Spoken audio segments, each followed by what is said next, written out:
bizning bu ojizlik ila, xokisorlik ila, gunohlarimizdan qo'rqqan holda, bo'yinlarimizni ekkan holda, qalblarimizni huzun egallagan holda, ya Alloh, o'zingga ojizlik ila xalqimiz bilan aytgan 10 milliarddan oshiq istig'forimizni 100 milliarddan ziyod istig'forlar, behisob istig'forlar o'rnida qabul ayla, ya Alloh. Parvardigor olam, ag'ithna, ya Alloh, yomg'ir yog'dirgin, ya Alloh, yomg'ir yog'dirgin, ya Alloh, yomg'ir yog'dirgin, ya Alloh. Havomiz iflos bo'lgan bo'lsa, qalbimizning kirligidandir. Avvalo qalbimizni poklagin, so'ngra havomizni musaffo qilgin.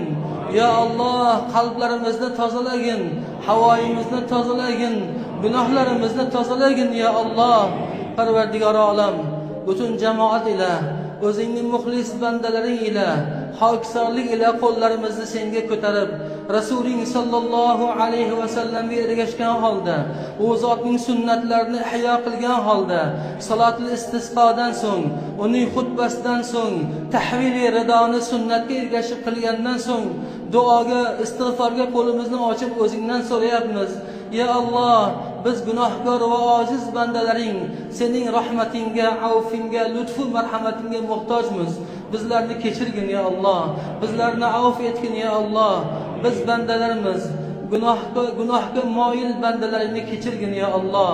Bizga yomg'ir bergin, yomg'ir yog'dirgin, hosilimizga baraka bergin, xalqimiz rizqini butun qilgin, davlatimizni ustun qilgin, davlat rahbarimizni xayrli ishlarga madadkor bo'lgin, muftiy hazrat boshli ulamolarimizni islomda jonboz qilgin, islomda shijoatli aylagin, qilayotgan solih amallarda o'zing yordamchi bo'lgin.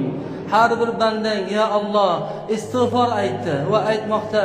Ularning dillaridan istig'forlarini qabul ayla, ya Robbil alamin.